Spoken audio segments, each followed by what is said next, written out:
바뀐 거 있어. 부가가치세 면세 사업자로다가 바뀌었어요.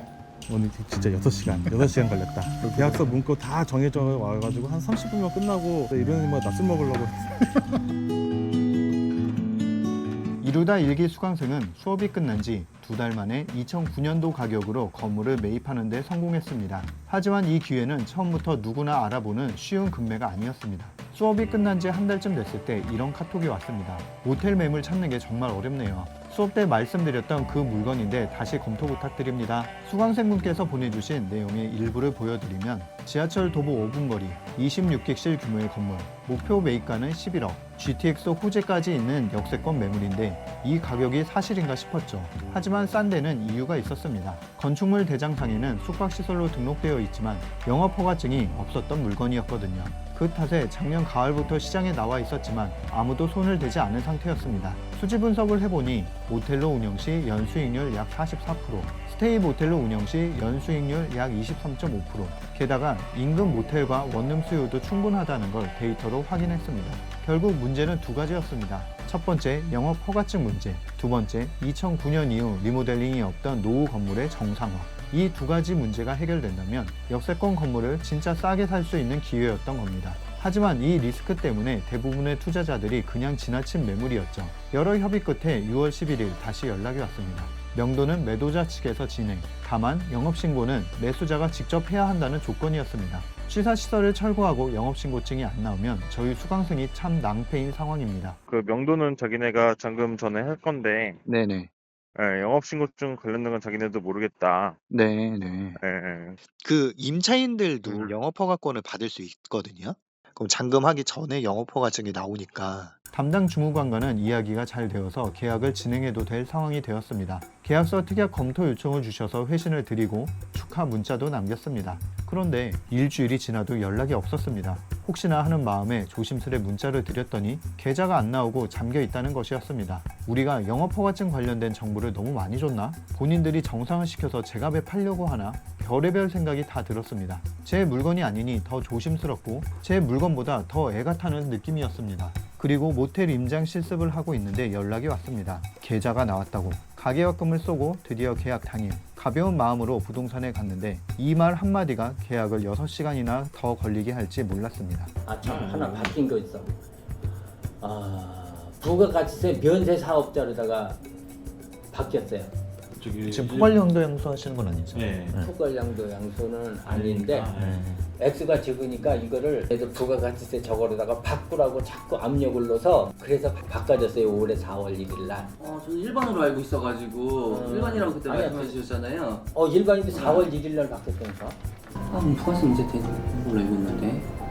근데 그거 매매하는데도 그게 연관이 되어 있어요? 제가 잘 몰라서 그런데 건물분 부가세를 일단 내고 환급받는 거잖아요. 근데 그게 안 될 수도 있다는 거예요? 지금 세무서에서 바꾸라고 그래가지고 우겨가지고서는 버틴거든요. 안 한다고 그랬더니 거기 세무서한테 저걸 해가지고 이걸 바꾸라고 압력을 넣어서 이걸 바꾼 거예요. 아니 그러니까 계약을 하고 그거를 할 수는 없지. 안 되면 어떻게. 세무사한테 옵션을 전달해야 거기도 고민을 하는, 말하면 무슨 이렇게 카드 꺼내주시듯이 이렇게 쭉쭉 꺼내줄 거 아니니까 옵션들을 던져놓고 그 사람도 고민할 시간을 줘야 되잖아요. 매수하시는 분이 내주고 나중에 환급을 받으려고 생각을 했거든요. 그런데 우리가 간이가세자로 변해가지고 그 환급을 받을 수 있나 없나 그것 좀 알고 싶어서 전화드렸거든요. 거기는 환급도 주지 않고 환급도 안 된다. 근데 나는 나중에 부가가치세가 건물에 대한 상가니까 그 나오잖아요. 아니 근데 임대는 면세로 다 됐는데 건물은 그게 면세가 아니잖아요. 네, 세무사님 안녕하세요. 저희 그 매수자 쪽인데, 네, 지금 상황은 오늘 지금 계약을 하려고 부동산에 모여 있는 상황이고요. 네. 근데 이제 저희는 어떤 입장이냐면 지금 건물이 위반 건축물이 될 수 있는 소지가 있어서 저희는 이제 모텔 영업 허가증을 정식으로 받고 그러고 이제 영업을 하려고 하고 있어요. 그거는 이제 네. 매수자 하시는 분이 네네. 하실 거죠? 네, 그러면은 저희 입장에서는 이제 과세 사업자를 진행을 할 건데 지금 시점에서 그러면은 저희도 부가세를 안 내도 되는지. 그 재능계산서를 끊지 않으니까 네, 여기서 그러면 부가세를 네네. 여기 파시는 분한테 드릴 필요가 없죠. 아, 그럼 이거 애초에 부가세가 발생하지 않는 계약건이다 예, 라고 생각하고선 진행하면 된다라는 거죠? 예, 그렇죠. 아, 네. 세무사가 얘기를 했다 그래서 우리가 뭐 그거를 저거 할 수 있는 경우는 나도 지금 이거 처음 듣는 거라서 내용에 대해서 확실히 나도 인지를 못했거든요. 그러면은 전화해서 지금 거기 특약 이렇게 걸려고 하는데 확실하냐, 책임 소재 분명히 없냐 해서 한 번 더 점검하시죠. 이 사무장인데 확실하게 저거를 받기 전에는 뭐 이거 계약부터죠.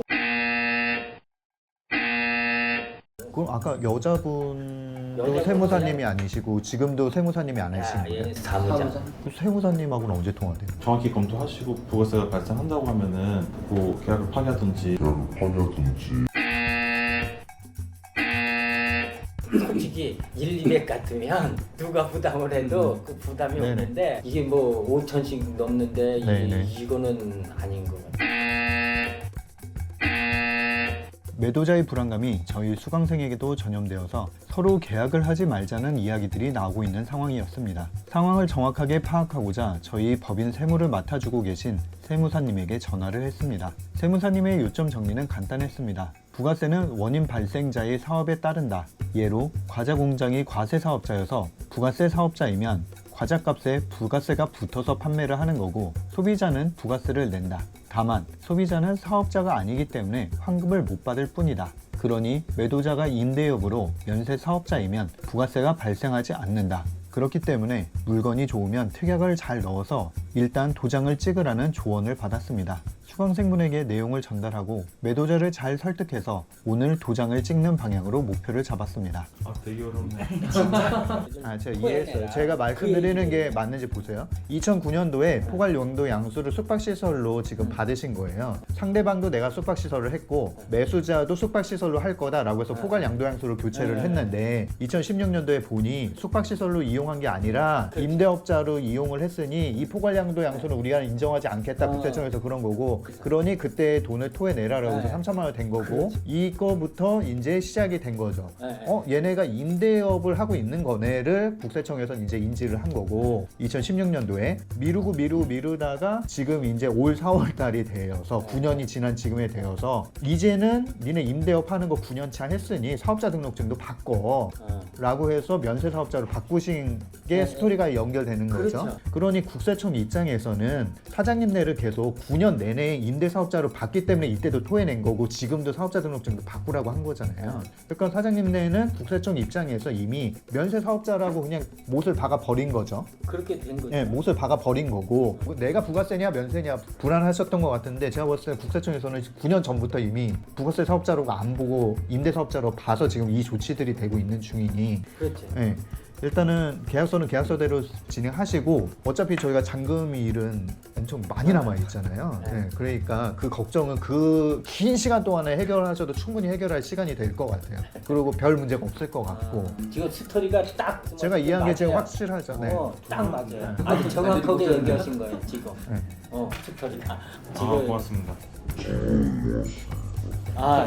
사무장도 그 얘기를 하는 거예요. 사무장님까지밖에 체크가 안 된 거니까 예. 세무사님한테도 체크하시고 오늘 일은 오늘 일대로 또 진행을 하고 그렇게 하시죠. 그럼 침 씻고 들어가도 됐죠 지금은? 네. 세무사님과의 미팅 전에 객실 체크를 하기로 했습니다. 영업허가증 발급을 위해 철거 범위도 정하고 누수가 있는 객실이 있다는 내용은 사전에 안내를 받았지만 어느 정도의 상태인지 어디를 고쳐야 하는지 알지 못했기 때문에 현장 확인을 했습니다. 이건 화장실 누수라기보다 난방 X셀 누수인 것 같습니다. 공사 범위는 좀 더 늘어날 것 같군요. 건물 확인 후 부가세 이슈에 마침표를 찍기 위해 세무사 사무실로 방문했습니다. 네, 있는 대로 그냥 말씀을 드릴게요. 왜냐하면 지금 이 숙박시설이 참 애물단지예요, 사실은. 숙박시설을 주택 면세로 해서 임대하던 사람들도 다시 원위치 시켜라 하고 원래는 12월 달까지 하라고 그랬는데 아마 9월 달까지 유예를 또 해준 모양이더라고요. 1시간의 논의 결과는 담당 세무서에 문의해 놓겠다였습니다. 현 상황에 면세 사업자가 세금 계산서를 발행할 수 없으니 부가세 납부는 없을 텐데 만약의 상황을 대비하여 정확히 질의하고 처리하자는 것입니다. 부가세 발생 시 매수자가 납부한다는 특약을 넣는 것으로 마무리했습니다. 저희는 조기 환급 때까지 부가세라는 목돈이 묶여 있다는 불편함은 있지만 손해볼 일은 아니어서 동의했습니다. 이제 정말 특약 최종으로 논의하고 도장만 찍으면 되는 거 맞겠죠? 16가지 특약을 점검하고 계약은 완료되었습니다. 어떠셨나요? 생각하셨던 금매 계약 현장과 비슷하셨나요? 수억의 시세 차익이 걸린 건물 금매가 우리에게 그렇게 쉽게 올 리가 없습니다. 처음 건물을 계약할 땐 누구나 막연한 불안감에 휩싸이기 마련입니다. 분명히 수익률을 다 계산하고 좋은 조건이라 확신했는데도 현장에 가면 부가세 문제, 포괄 양수도 문제 같은 복잡한 문제들이 쏟아지죠. 순간적으로 불안에 휩쓸려 좋은 물건을 놓칠 수도 있습니다.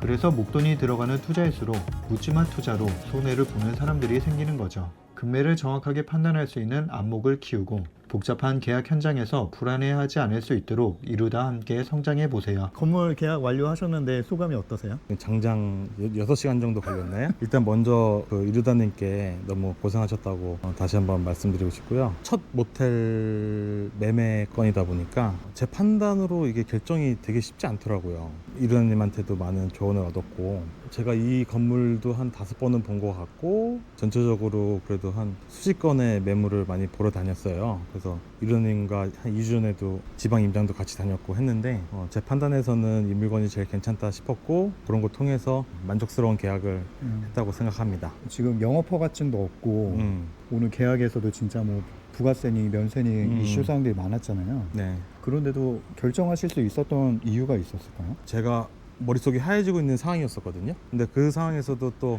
세무사님 연락해 주시고 그 영업허가 관련해서는 주무관들 또 어떻게 접근하면 되겠다 조언해 주시고 왔다 갔다 하시면서 또 저한테 빚동량으로 또 이렇게 하면 된다 해서 제가 훨씬 더 마음이 편했고 지금은 불안한 감정이 없어서 너무 만족하고 있어요. 그래도 그런 문제가 있었기 때문에 또 싸게 살 수 있었던 것 같아요. 저희가 감정가보다도 싸게 샀고. 네네. 그렇죠. 수십 개 보시고 로컬도 가고 네네. 전문 부동산도 가시고 뭐 하셨잖아요. 해주시고 싶은 얘기가 있다면 어떤 게 있을까요? 중개는 무조건 좋은 물건이라고 할 수밖에 없는 입장인 거고, 중개를 성사시켜야 되는 입장인 거고, 그 부분만 너무 따라가시는 것보다는 자기만의 판단력이 있으면 좋겠다. 저도 처음에 제가 이거 받은 거 진짜 이거 저만 하는 물건인데 그러면 바로 이거 그렇게 좋아 보이지 않는데요? 이런 거 있잖아요. 저희 강의 들을 때 처음에 이제 엑셀 파일로 해서 물건 분석하는 방법들, 그다음에 뭐 완실되는 부분들 뭐 이런 거에서 그래서 많이 다녀보면 다녀볼수록 자기만의 그 기준점이 생기고, 제가 또 마지막으로 드리고 싶은 거는 유련님께서 와주셔가지고 너무 장시간, 오늘 진짜 6시간 걸렸다. 계약서 문구 다 정해져 와가지고 한 30분이면 끝나고 유련님과 낮술 먹으려고 했는데 그게 이렇게 길게 걸어졌고, 오늘 너무 고생하셨고 제가 진행하는 데 있어서 불안감을 많이 없애주셔서 너무 감사드립니다. 축하드립니다. 감사합니다. 감사합니다. 감사합니다.